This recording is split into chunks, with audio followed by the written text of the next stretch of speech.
Hello, this is your host, Todd Lewis of the Praise of Folly podcast. Today, I am joined by Keith Preston, Ret Ruminations and Logos. We were originally intending to have Swith and Dobson, but he fell ill, and so we're glad to have Logos here to fill in. And we're here to talk about the complete dumpster fire that is the DNC. Iowa couldn't count votes on the day they were supposed to do it. It looks like Bernie Sanders is being screwed over yet again. Nancy Pelosi did a real bad optics check where she tore up Donald Trump's speech on live television. And Carville's losing it, though he lost it 4 years ago, so that's no surprise. Things are really going bad to the point where key analysts are saying, will there be a Democratic Party in the next 5 years? So, Keith, why don't you sort of paint us a picture of how the Democratic Party got to this point? When Obama ended, it looked, strong, looked imposing. It looked like it was invincible. And then from 2016 on, it just started to unravel. Well, I think there's a lot of things that potentially explain that. But I think one thing is that the same thing is happening in the Democratic Party that happened in the Republican Party 4 years ago as well. When Donald Trump entered the Republican presidential contest in 2015, he had a very disruptive effect on the Republican Party, and in many ways transformed the Republican Party, where now it's more or less the party of Trump, as many analysts have called it. And he had the effect of pushing the neocons to the side to some degree, pushing the traditional Republicans, the Mitt Romney types and the John McCain types and the Bush family types to the side. And Trump, and along with his base, more or less just reinvented the Republican Party. And now the Republican Party establishment, the Mitch McConnell types and all of that, have more or less had to go along with Trumpism, at least to some degree, in order to sustain their own party. Now, the similar thing happened to the Democrats in 2016. You could see the beginning of this. You could see the way in which the DNC essentially screwed Bernie Sanders out of the nomination. I mean, they more or less just stacked the nomination process to ensure that Hillary Clinton won. And Hillary Clinton campaigned as someone who was basically just entitled to have the presidency just by sheer inheritance because of her position of having been a first lady and secretary of state and senator and those kinds of things. And at the same time, though, there was a radical wing that was building in the Democratic Party. People much further to the left were coming into the Democratic Party or who were already there and were asserting themselves more aggressively. So you had this left flank building in the Democratic Party that was adamantly opposed to these centrist corporate Democrats like Hillary Clinton. And for that reason, a major split has happened in the Democratic Party since then, where you have a real battle going on in the party between the moderate Democrats or centrist Democrats or corporate Democrats or DNC types. They get called all kinds of things. And this leftward flank that's attacking them from the left, which is represented publicly by people like Bernie Sanders and Alexandria Ocasio-Cortez and the squad ladies in Congress and all of that kind of stuff. But that's really what's happening now. And we have this intense rivalry within the Democratic Party between these two factions. And what's interesting about Iowa was that not only was the entire voting process revealed to be incompetent, but it was also true that the entire process was revealed to be somewhat sketchy in the terms of what we have to wonder what really happened, because it looks like Pete Buttigieg, who seemed to have been declining in the polls prior to that, all of a sudden made this burst forward. And it seems like that the Democratic Party establishment is throwing their weight behind Buttigieg. They're thinking, well, okay, this is the guy that's most likely to be able to defeat the radical wing of the party. It looks like this corporate Democrats versus the left the contest is really playing out in that way. And of course, we've seen people like Michael Bloomberg enter the contest as well.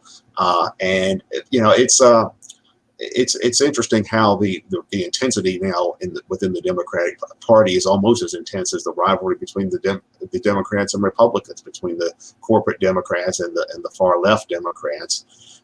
And the big question is going to be where's that going in the future? what's going to happen throughout the rest of the primaries and caucuses, what's going to happen at the convention.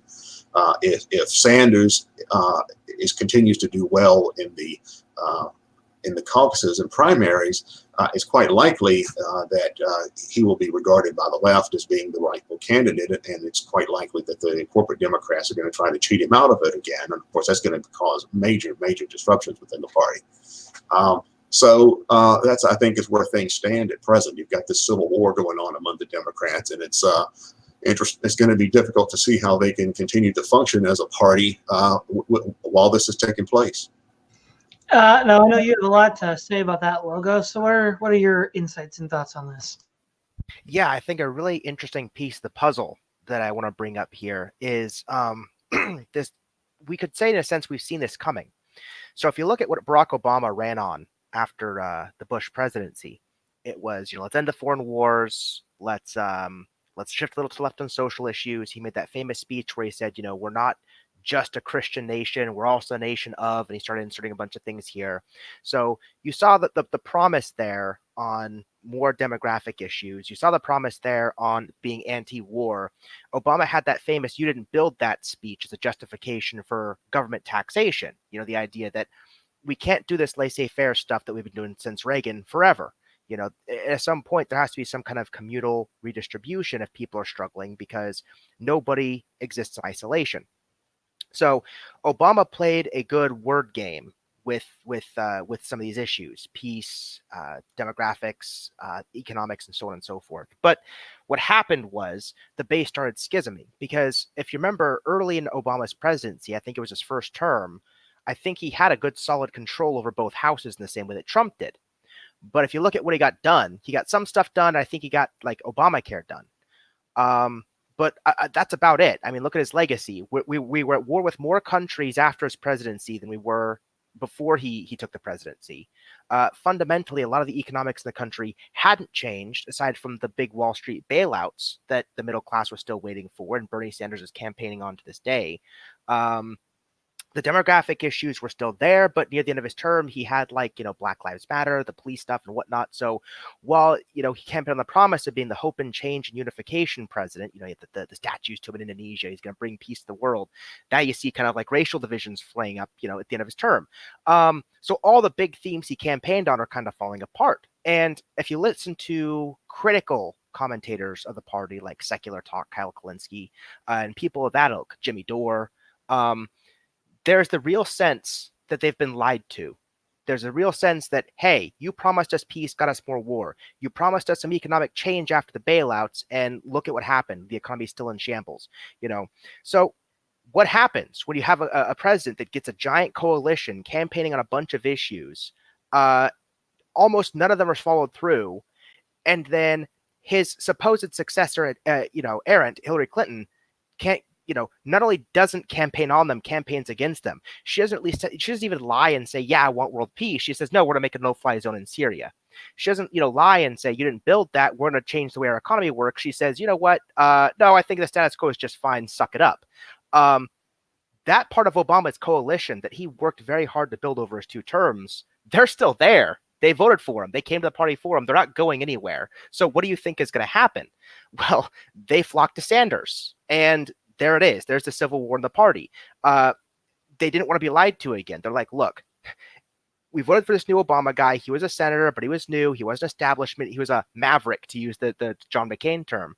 And even he couldn't give us what he promised. Well, okay, what's the Republicans' complaints? Okay, we're socialists, we're this, we're that, we're pie in the sky, whatever. Well, if Obama isn't going to give that to us, we'll actually go to the socialist guy, because you think he's going to be worried about being called a socialist? Of course not. He'll fight for us. He'll be honest. What's the number one thing people say about Bernie? I don't agree with everything he says, but he's honest. And so that's the thing. The number one thing they don't want to be is lied to again. And I think that's a really important piece of the puzzle. Yeah, ruminations. Well, I think that what all this marks is a breakdown of the traditional way that U.S. politics has operated. When you listen to, say, Noam Chomsky talk about how you can just buy elections, I am not convinced at all that that is any longer true. When you hear people like Paul Gottfried say that Americans generally, compared to Europeans, are not all that interested in ideas, I don't really think that that's as true as it used to be. I think that almost in a sense, politics is returning as a real thing in American government, and I think that it's going in a direction that looks a lot more the way it's looked in Europe, where you have some kind of at least nominal socialists, some kind of nominal populist nationalists, and then maybe something liberal democratic in the middle.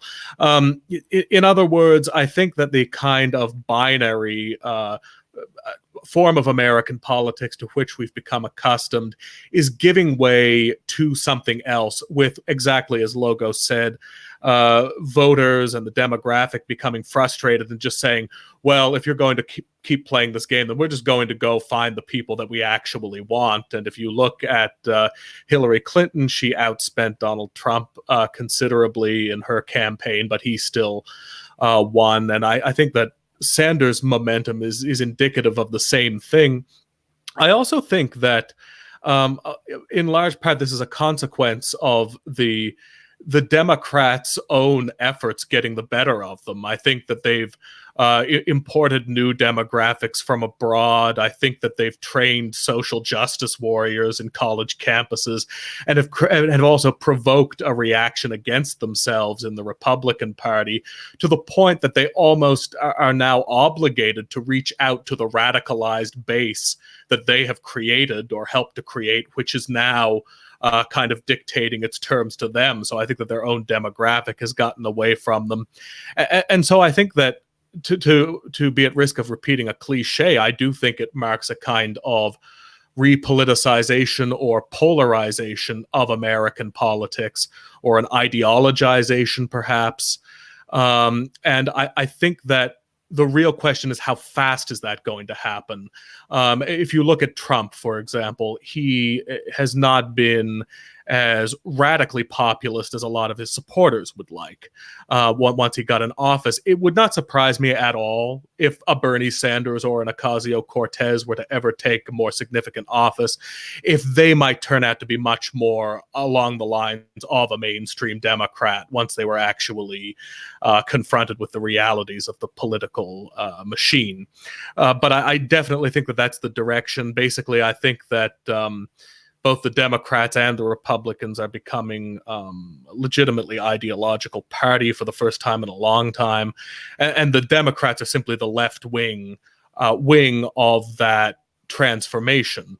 Those are my initial thoughts. In addition to the fact that you have to also realize that the Republicans are repeating the same fears, that there are many Republicans, like Ann Coulter, for example, who are just as worried that the Republican Party will no longer exist because of, say, demographic changes, much in the way that there are Democrats or critics of the Democrats who think, well, maybe that party won't be viable. I think that both parties will continue to be viable and will further polarize relative one to the other. Yeah, there's a few points here that I'd like to bring out that we can jump off of. One is a point that Tim Pool is making over and over and over again, is that Twitter users are about 12% of the U.S. population. Most people are just busy living their lives. Of the 12% that are Twitter users, about half are active Twitter users, and about half of that are woke Twitter users. So we're talking about a tiny fraction of the U.S. population, but one that is given an extremely large megaphone and extremely well positioned to get their voice out, to become this outrage mob that forces the Democratic Party to dance to their commands. So, for example, when the Joker movie came out, one of the reasons why it was made was the director said, you can't argue against 40 million people on Twitter. He was just upset at this, and it was just a kind of a big FU to all these people. And you see now the Democrats, they constantly have to cater to that base, because this is a problem that goes back to the election of George W. Bush in 2004. Those elite urbanite liberals that lived in the cities are like, how did Bush win again? Nobody I know voted for Bush. Well, yeah, because you live in a city. But you see, that bubble's only gotten worse. And so, they think, well, all my friends are on woke Twitter, so everybody in America must be on woke Twitter. And They're not. Most people in America aren't on Twitter, full stop. So we have that. They've become a victim of their own propaganda. The other thing that we have is the left has been pushing for the last 30 years the personal is political. Well, that's only an asset if you assume most people have the same values you do. And of course, the people that were pushing the personal is political were woke. And most Americans are not woke. So they're like, fine, you never deal in good faith. You always try to win on technicalities. You always try to cheat to get what you want, in a very Talmudic fashion. We're all like, screw it. We're tired of playing nice. We're going to play by the same rules you do. And we saw this in the end of the Obama administration when, conservative talk show hosts like Glenn Beck were talking about Saul Alinsky and rules for radicals. And Donald Trump is sort of like the premier example of this. He's like, look, okay, we're just going to play by your rules. And, they're like, oh, well, these guys are mean or these guys are dishonest. Well, you normalized it. You normalized it over 30 years. And everybody on the right was like, well, why should we play fair anymore? You're just going to screw us over. So we'll assume you're lying and we'll use the same tricks against you. And by the way, our personal preferences need to be represented politically as well. And they're not those of woke Twitter. And then the other thing is there's been a crackdown on the internet since Charlottesville. But you had like this golden age from 2008 to 2016, about 8 years, where social science data just came out of the hose. You had the alt-right popularizing the work of the bell curve by Charles Murray, and especially as it pertained to race. All this left-wing rhetoric worked in the 90s when nobody knew the race stats. Everybody's seen the FBI crime stats. Everybody's seen the bell curve data. It's out there. You might have nuked the websites, but the information is out in the public sphere now. Now we've also got the manosphere. We know female dating preferences with the OkCupid study. We know the Tinder information. It's all out there now. The gold diggers, all this stuff is out. The fact that they tried to nuke, Incel Reddit and these other places just shows that they're running scared. Now social science data is out, and this rhetoric is coupled with the fact that they've been crying wolf for 30 years about sexism, racism, homophobia. It's done. I mean, it's out. The information is out, and you can't put it back in the bottle. And so I think the three things of believing their own propaganda, not being able to build policies based off actual social science data, and believing that everybody was woke when they weren't and politicizing everybody's own little value system, ultimately it just systematically blew up in their face across the board. So I'll give the first crack to you, Logos. Yeah, I think out of those, the first big one I want to talk about is the cities and the idea that they're catering to a very urbanite niche market. Looking at the demographic trends, one can see why they're doing it. In a lot of places in the country, it seems that people are moving into the cities more than moving out of the cities in general. It's where the jobs are, it's where the growth seems to be happening, and so on. This is one of the reasons why Trump got elected. And so one of the knock-on effects that the Democrats have for catering to these cities, big tech firms and big, urban firms and things like that, and kind of consolidating their base, is things happen in cities when people are forced to move there. Rents get higher because demand for housing is higher. Well, there you go. There's the fight for 15. And things like that. Now, the problem is a lot of things that happen in the cities just aren't reflective of the rest of the country. In some areas of the country, rents are actually dropping and going down because everybody's leaving and nobody's coming in. So why should places where the economies are depressing at a rapid rate raise their wages suddenly if prices are already falling where they are? It just doesn't make a lot of sense.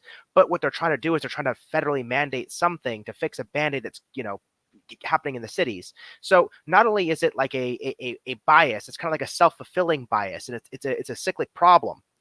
Cater to the cities, things happen because everybody comes to the cities. We now have to do federal city, policies that cater to the cities, which makes the divide even worse. And that's why one of the reasons why you see in the election, one of the biggest divides in the country isn't actually red state versus blue state anymore. It's actually urban versus rural. In my state and a bunch of other states, you have like a bunch of high density blue areas that are voting Democrat. And they're just surrounded by like red everywhere else in the state. And this also plays into the electoral college complaints that you're hearing about too. Well, we won the popular vote, we should just won the presidency. Screw the electoral college. It's like, well, yeah, when you've consolidated your base to a very, very small amount of urban centers, that's just going to be what the complaint is. If you're not representing places in America where people might live different lifestyles, but just trying to cater to the largest number of people and kind of bring them in and pen them in the cities, I mean, you can tell what the tactic is. Now, I'll end by just noting the irony of this, that one of the, there's several books since Trump that have been cited over and over and over again by the left. There's Harry Potter, We're the Resistance, Harry Potter fighting evil Voldemort Trump. The other one is Handmaid's Tale, look at, abortion things and so on and so forth, trying to make us a dystopia. And the last one is The Hunger Games. Well, I mean, think about what The Hunger Games represents. The Hunger Games represents a single, dense, packed, urbanite capital city taking things from like 12 other districts, these sparsely populated, bullied, resource-rich districts, and they're just bullying them and bringing resources in. If that's not indicative of where the divide the country is, I don't know what is, and they're the capital. So I think I'll pass it after that. All right, ruminations. Right. I think that the shift that's been mentioned about these things getting out, like the race crime stats from the FBI, the OkCupid study, I'm a little more skeptical about, but things of that nature, kind of irregardless of their truth, the point is that they are now conversation topics, and it's almost beside the point, not quite, but almost beside the point, the extent to which people have come to embrace these as ideas, because qualitatively these concepts have become part of the conversation. And while it's anecdotal, it's worth noting that I live in a fairly left liberal area. And there are people who just a few years ago would have been Hillary Clinton supporters or Bernie Sanders supporters, who are now just take it for granted that they're kind of, alt-light, like they watch Tim Pool or something like that. And, just take it for granted that Trump is a preferable candidate. And these are really not urban, traditional, or rural, rather, traditional conservative types. And it largely is because of this phenomenon of the internet, this golden age, as you call it.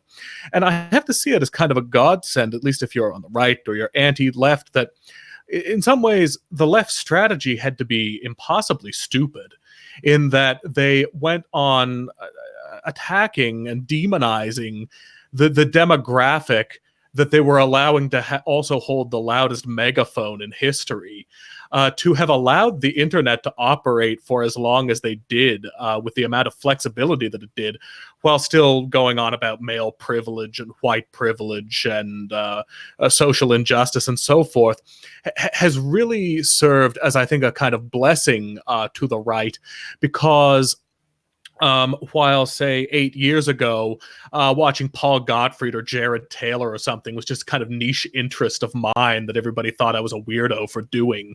And now these same people who were, like, just left liberals are saying to me things that I don't even know, like, oh, did you hear Jared Taylor got kicked off of Twitter? And like, they know about that now.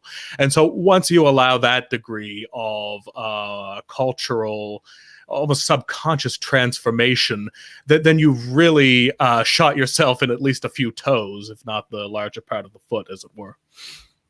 Yeah, exactly. Keith.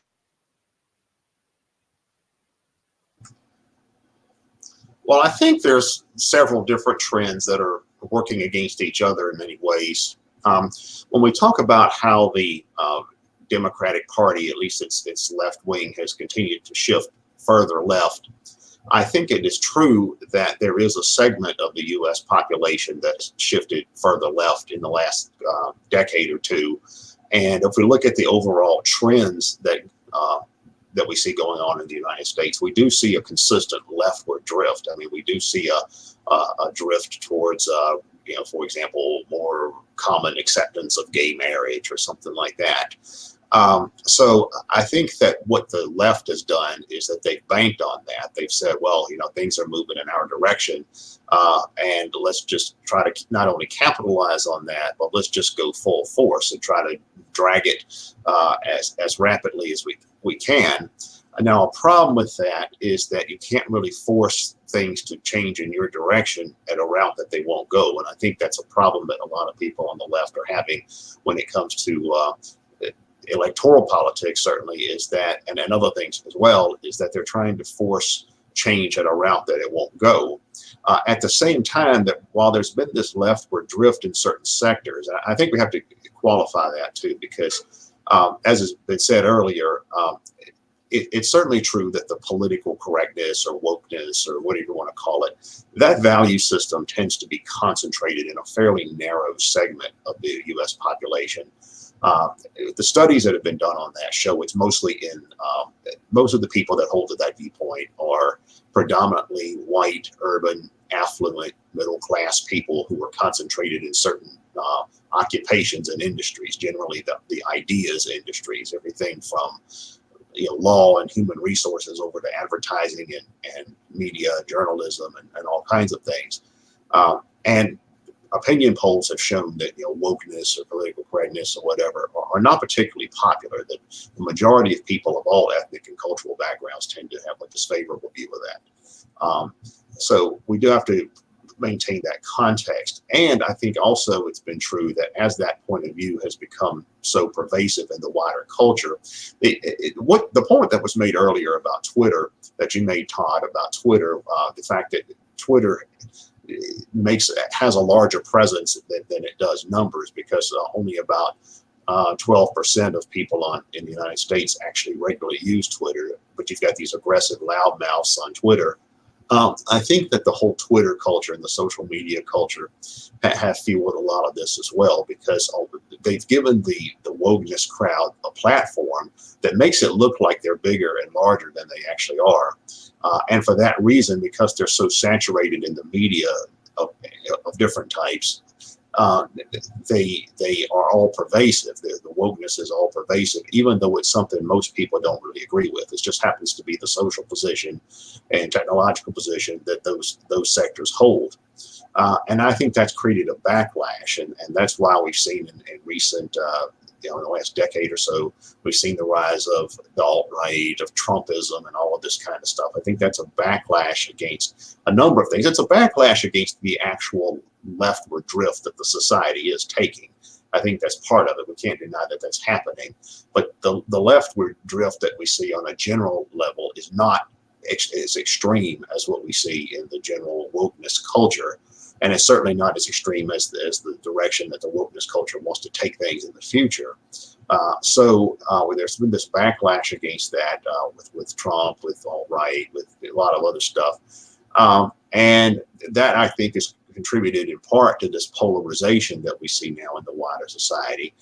And there's a lot of other things that have contributed to that as well. But I think that's really where we are right now. I mean, we see that the two political parties can't function. I mean, the Trump impeachment thing was a disaster. It was a debacle. I mean, it was just a joke. I don't see how anybody could watch that and not laugh at it. And then the fallout from that, like these incidents like Nancy Pelosi tearing up Trump's speech and that kind of stuff. I mean, this stuff is just so juvenile and childish. I mean, this is like a Twitter fight or a Facebook fight being played out in the Capitol building. And now, of course, we still have to view that in context as well, because the level of division that we have in the U.S. today is still not as wide as it's been in past times. Back in the antebellum period, for example, you had literal physical fights in Congress. There was the one incident, the caning of Charles Sumner. A guy was beaten with a cane in the halls of Congress. So we still have to view this in some kind of context. And you can go on YouTube and find videos of people in other countries, engaging in fistfights in parliament in places like in a lot of African countries. I've seen it happen in Taiwan, Ukraine, and of course, some of those places are very dysfunctional too. So it's either we want to emulate that necessarily, but I think that that's really where we're at now. We have this polarized society that's being fueled by all these different currents that are feeding against each other.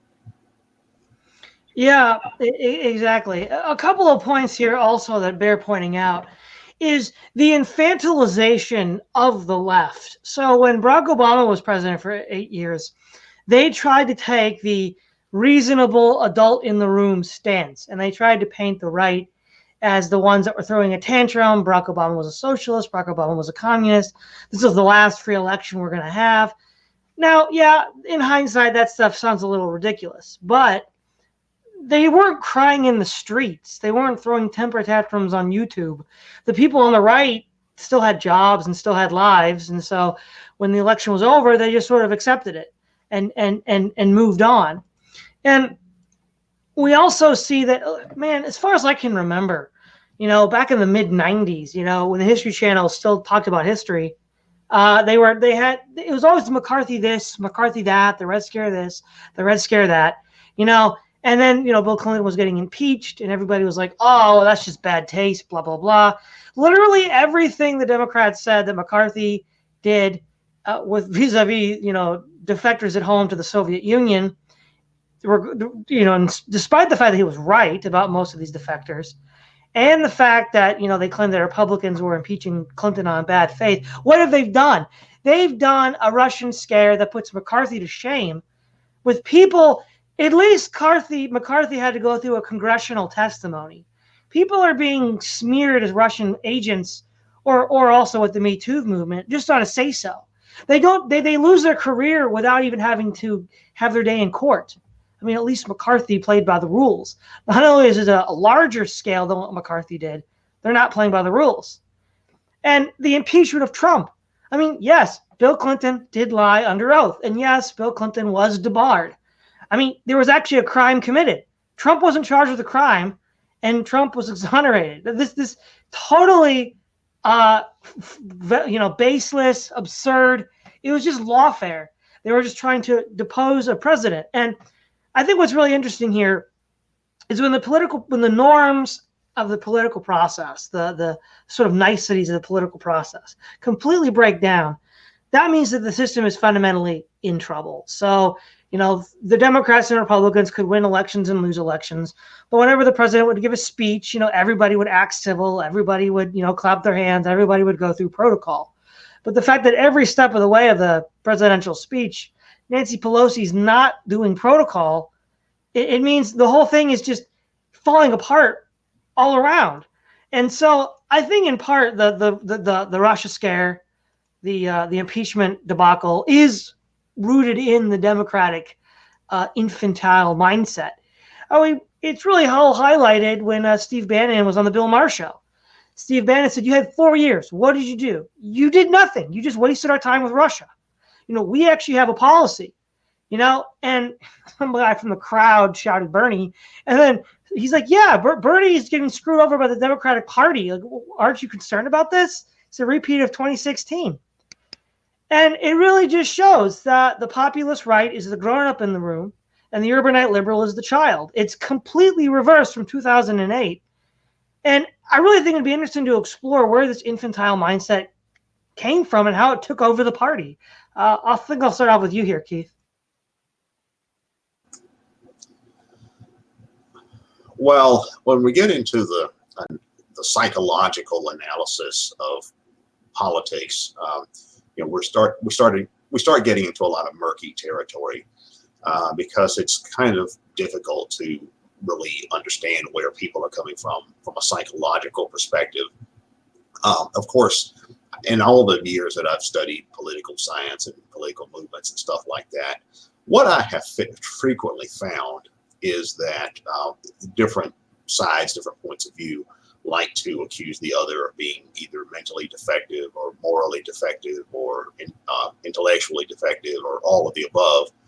And in some cases that may be true. I mean, in some cases you do find people in different political sects that are exhibit those traits. But one thing that I do think is interesting about the left, about the sectors of the left that we're talking about, this kind of woke left, is the level of intensification that I have seen in recent years in terms of their overall rhetoric and polarization and and their disdain for alternative points of view.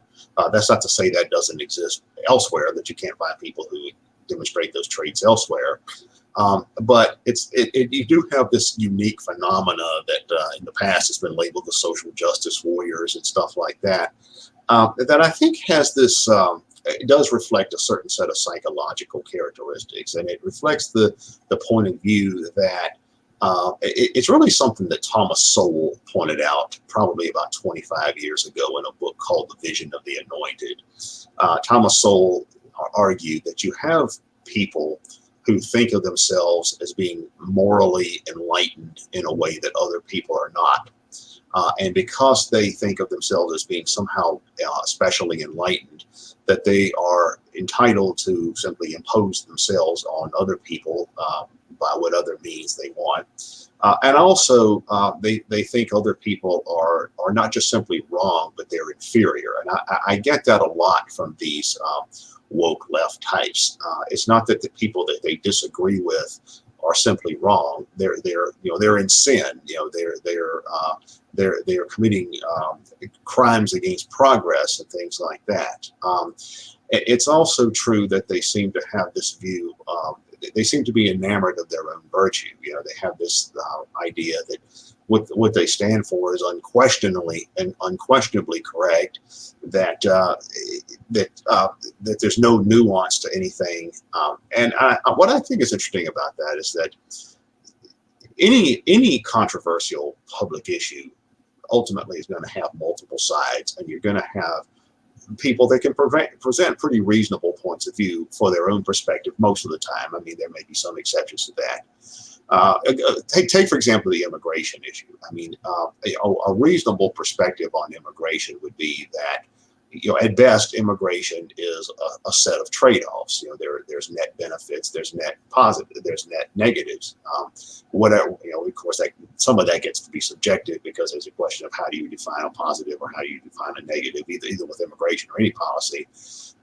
But I've noticed, for example, that when it comes to the immigration debate, much of the left just automatically assumes that somebody that speaks critically of immigration, well, you just hate immigrants. You just hate that poor, hardworking Mexican guy that's shoveling dirt in the yard or something like that. And they don't really see any issues beyond that. I mean, they don't really see any. They don't take seriously any kind of counter arguments that could be presented against, say, mass immigration or something like that. And it's not just immigration. I mean, it's any issue. You mentioned, for example, crime statistics that you see in the African American community. Well, those statistics are real. I mean, they've been borne out over and over and over again. African American males are something like 6 or 7% of the U.S. population and commit about 55% of the criminal homicides. So that's a real issue, man, and it affects other blacks more than anybody else. I mean, if you're a black male, you're the main person that should be concerned about the high homicide rates among black males, because you're going to be one of the ones that's most likely to be homicided. But whenever you point this kind of information out, the left will react in a way where it's like you're speaking heresy, and I think they don't really want certain facts to be revealed because they're concerned about where hate facts. Yeah, they're concerned about where it could possibly lead. They say, well, no, if we acknowledge that violent crime among young black males is a serious problem, well, that's just going to fuel racism. I mean, that's what the KKK says. They're the ones that are saying, wouldn't be any crime if it weren't for colored people. They're concerned about fueling that, and I think though that it really defeats their own position, because when the woke crowd refuses to acknowledge the nuances that are involved in all of these kinds of topics, they're essentially portraying themselves in the way that their opposition portrays them. They're saying, well, the opposition will say that the left is just trying to obscure facts because they just have a political agenda. They don't care about truth or anything like that. And then the left will turn around and do just exactly that. They'll ignore facts that are well documented and well researched, because of the fact that they do have an ideological agenda, or they're concerned about how the information might be used and things like that. And this kind of thinking, I think, has become more and more pervasive among the left over time as well. So it's a real issue. Yeah, ruminations. What are your thoughts on this? Well, I think that the source of where the left has intensified is partly due to the fault of the Republicans themselves. Because, as was mentioned earlier, the Republicans, with the Tea Party backlash to Obama, they did have this phase where it was, at least for its day, very over the top. You know, they were calling him a Nazi and a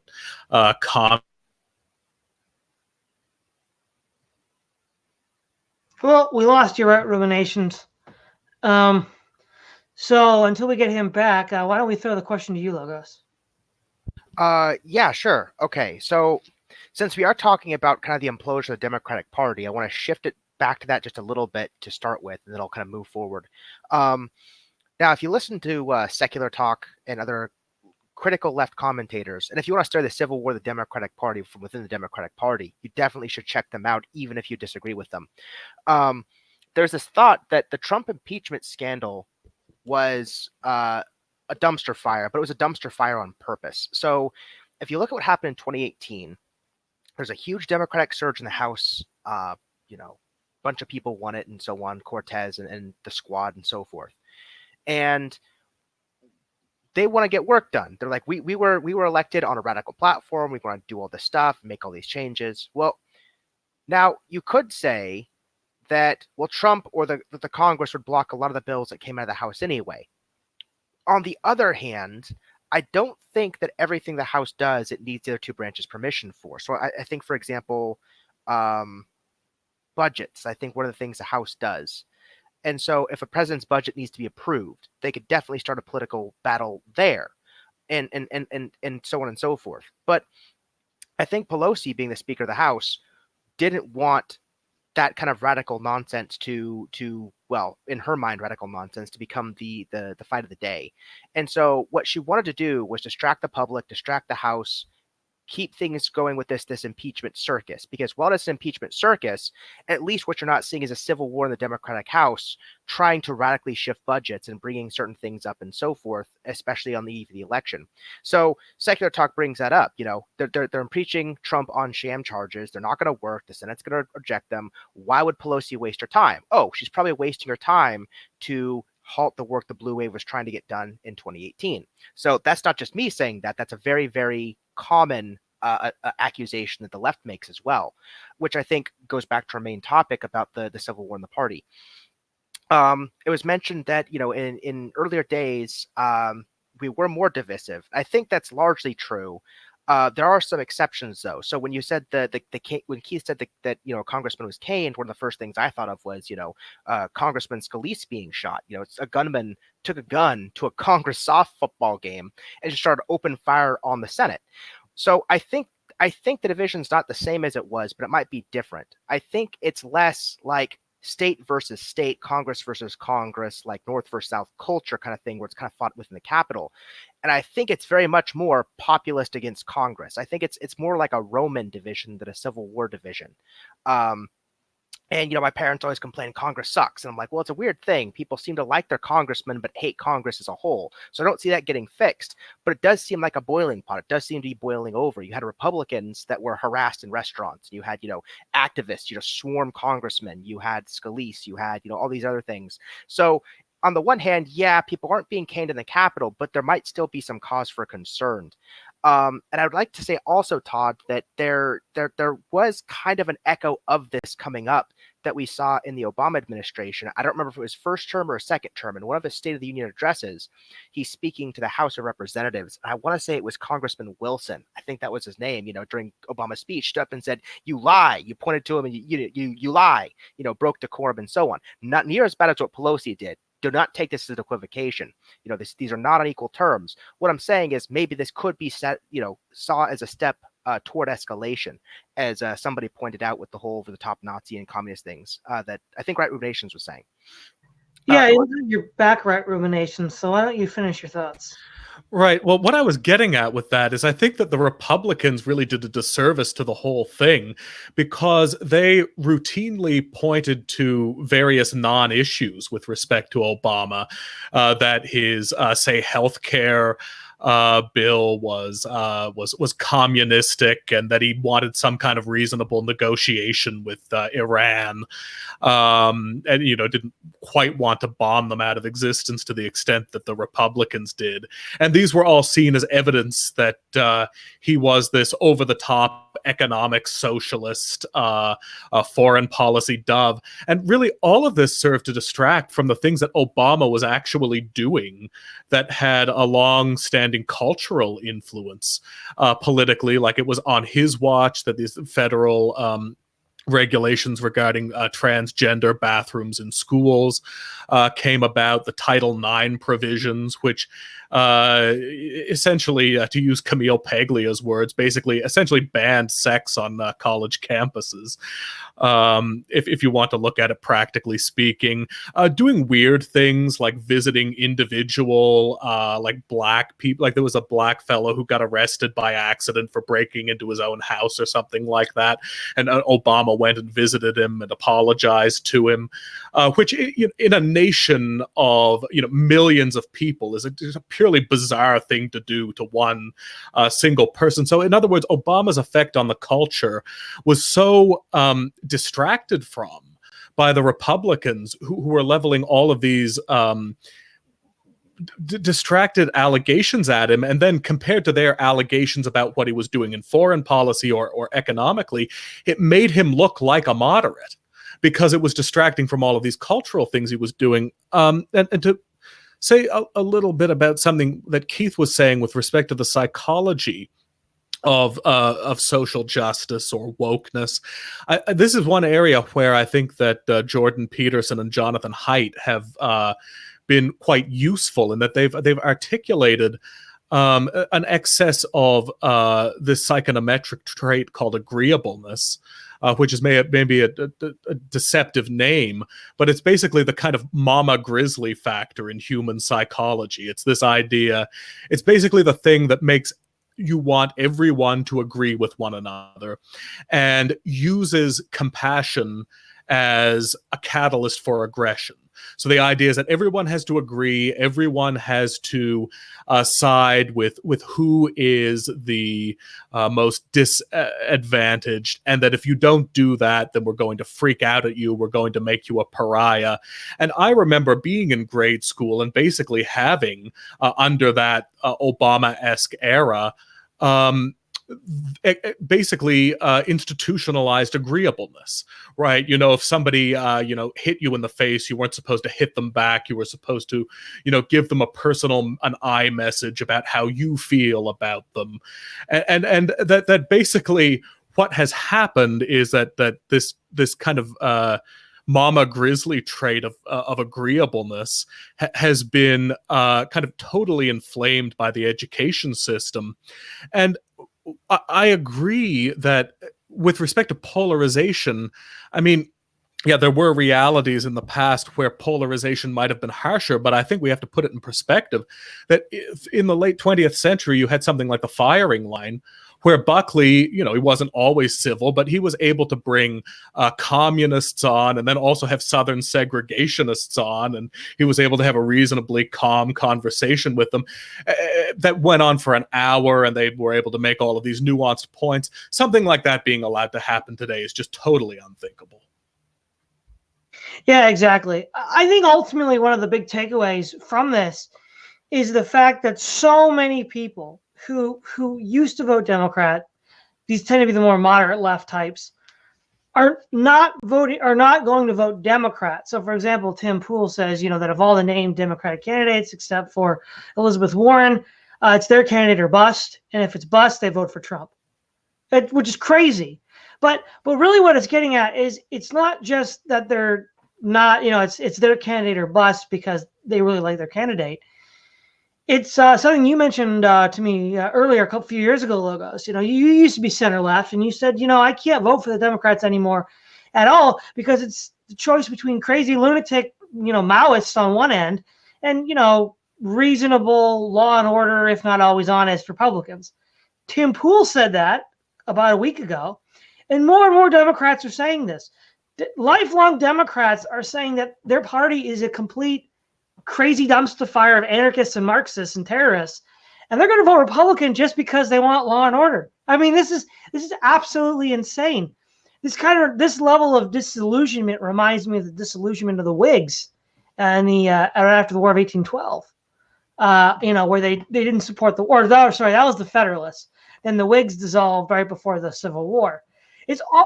I don't know if it's going to be that big of a disintegration, but it might be, Whig, Federalist level big disintegration of a political party. So I think I'll hand this one off to you first, Logos. Oh yeah. Yeah, I'd also say that it's not just people like Tim Pool say that they're going to vote Trump because he's the moderate one. In 2016, there were a lot of left-wing people that I followed do study, Jimmy Dore and Young Turks and Secular Talk and Trap House and all these people. I like to see what the left is talking about as well as the right. And one of the big strategies, like the big metagame strategies they were talking about was, well, if it's Hillary Clinton, if Bernie doesn't make it, they screw him over. It's Hillary Clinton. Well, what we need to do is go full accelerationist and vote Trump because you'll be so incompetent, so fascist, so right-wing, people will have like a shock reaction to it. And then next term, they'll hard jerk against it, and that's when the revolution will start. And it didn't happen. I mean, it didn't happen. His approval ratings just keep going up. But I wouldn't be surprised if some of the Bernie people say they'll vote for Trump over whoever else gets it. I think they might be playing the same strategy. Like, hey, if you Democrats aren't going to listen here, you're going to get the whole Republican thing, So it's kind of like a prisoner's dilemma or a game of chicken, where it's just like, if you don't acquiesce in your party platform and give us part of the base what we want, well, you're overpowering us with money and advertising and all these things. We can't fight you. The only thing we can fight you with is our vote. If you care about the party winning elections ever again, you'll do what we say, else we'll go to the other party. And that seems to be kind of what's going on here, because in 2016, Bernie brought over a lot of centrist types. And I don't mean centrists as in like moderates. I just mean centrists and they can have radical positions, but maybe they didn't think either party served them. So like Tim Pool said, he was involved with Occupy Wall Street. But he was kind of, gray about both parties. But a lot of people joined the Democratic Party for Bernie Sanders. And so if Bernie gets screwed over again, they've got no party loyalty. They don't care if the Democrats stay around. They'll jump to Trump or whoever. The party was just seen as a mechanism for Bernie to get their agenda done, and that's basically it. So as far as that part of it, the other thing I wanted to bring up too briefly is I'm interested to see what happens with the Republican Party. I know we're talking about this thing going on with the Democrat Party, but the Turning Point USA thing that happened with Fuentes and that sort of thing, like they actually went to UC Berkeley and actually booed Trump Jr. out of his own speech, right? I think that that's going to be suppressed for this election, but we, Todd, were talking yesterday about what might happen in 2024, and something occurred to me after our conversation is when the election comes up and you actually have primary candidates trying to represent different strains of the party, you better believe that the Fuente style, like really hardcore stop immigration style Republicans, they'll probably get their foot in the door. And the more moderate Chamber of Commerce types will definitely, the Turning Point types will try to get their foot in the door. You might actually see a schism like this happen on their side in 2024, because for the same reasons, as I mentioned earlier, the Democrats kind of lied through Obama. More peace, economic change, and so on. Well, what if the Republicans been talking about for a while, curb immigration and all these things? They haven't been doing it. In fact, you've been seeing complaints because Trump had the first, the two houses early in his term, and they couldn't get the wall built. Why not? They had control of the House and Senate. They couldn't get immigration curbed and so on. Why not? So people are definitely disaffected, even within the Republican Party, with the senators and congressmen they have in their own base. So I could see this coming up too. I think that's all I have to say on that one. Okay. As to the point about the Republicans, that's a good point, but I think any further discussion should be saved for another stream. Keith, what are some of your thoughts on this? Well, when it comes to what we see going on with the Democrats now, I don't know that the situation with the Democrats is as serious as the situation that led to the collapse of the Whigs in the antebellum period, although that's not impossible. But I think a better comparison is to what happened in the late 60s and early 70s. In the late, in 1968, at the Democratic Party's national convention, there was a street fight between the Chicago police and the anti-war movement, essentially the New Left, or the radicals of the time. And that had the effect of destroying the convention, because the convention was so split over that incident. And you actually had this spectacle on primetime television in 1968 of Mayor Richard Daley of Chicago cursing out Abraham Ribicoff, the congressman, and things like that.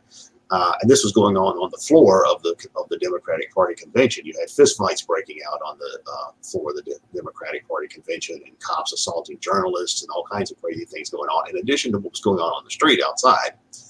Now, the question is not who should you side with in terms of your own political objectives when it comes to those situations, but the impact that had on the viewers at home watching the Democratic Party convention in 1968 was that it said, wow, the Democrats can't even run their own convention. Chicago is being run by the Daley machine, a major Democratic Party municipal machine at the time. Look what that looks like. We don't want these people running the country. And of course, Nixon was running for the office as a Republican that year, and he campaigned on law and order. He campaigned on, well, we can't have this kind of stuff going on, and that had a powerful message with the voters, and he won. And in 1972, the same thing happened. The left went into the Democratic Party, took over its managerial apparatus, and ended up nominating George McGovern as their candidate. And at least by the standards of the time, that was considered a fairly extreme thing, because you had this Democratic Party that overnight went from being the party of the labor Democrats, the New Deal, Hubert Humphrey, Great Society, LBJ Democrats. It went from being that to being the party of what it is now, essentially, which is basically the coalition of the left. Everything from the environmentalists to the feminists to the gays to the civil rights to the peace to that the Democratic Party was reinvented as that, at least on the ground level, in 1972, and they lost every single election, every single state rather, in the election that year, except for Massachusetts. McGovern even lost his home state. Massachusetts at the time was the most liberal state in the United States. I don't think that would be true today, but it was at the time. And that was the only place that went for McGovern in the 1972 election. And of course, the left reacted to that the same way they do now. There was a writer, Mary McCrory, I think was her name, who said, I don't understand why Nixon won. Nobody I know voted for him. Because she didn't know anybody outside of her own circle. And I see that as being the real danger that the Democrats are facing in this election coming up in 2016. The Democrats have a real image problem. After the impeachment debacle, which they lost, and which everybody who's not a hardcore partisan Democrat views as just a partisan maneuver. And then they had the Iowa caucus debacle. And then you see the rise of these woke leftists on one hand, and their battle with these corporate Democrats on the other hand, neither of which are particularly popular. I mean, the woke leftism is not popular with the general public in the United States, and then your centrist Democrats, your Hillary Clinton, Joe Biden types aren't popular either. So the Democrats are in this position of being viewed as extremists, as being viewed as incompetent, as being viewed by just petty partisan maneuvering, as being split down the middle between two factions that nobody really likes. And I see that as highly problematic for the Democrats in terms of being able to win a general election. Probably the only thing they have going for them is, ironically, the one they were trying to use in 2016. Well, at least we're not him, because I think that to the degree that they can get anti-Trumpism behind them, that may be, their best bet. But I don't think that Trump is as unpopular as they claim he is, or that or that it is among the Democratic base. I mean, Trump has consistently had a 40-something% approval rating. The economy under Trump is perceived of as being reasonably good, maybe not by everyone and not in every sector, but it's not. The economy's not cited as a major concern the way it was, say, when Obama was running for office the first time. So I don't really see the Democrats as really being able to promote a campaign that says but you've got to vote for us because this guy's just so bad. I mean, I don't think the average American perceives it that way. I mean, they may dislike things about the president. They may think he's, crude or foul-mouthed or uncouth or don't like certain policies and all that, but they don't see him as the evil orange man in the same way that the Democratic Party base does.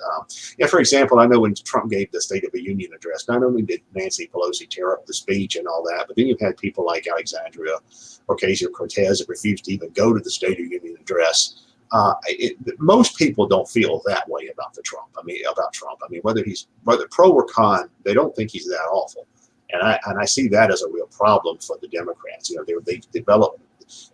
They've developed this far left perspective that I just don't think resonates well with that many people in a way that's going to help them win a general election. Okay, our recommendations. Well, since I imagine you will be launching into closing statements, I think I'll just make this my closing statement as well.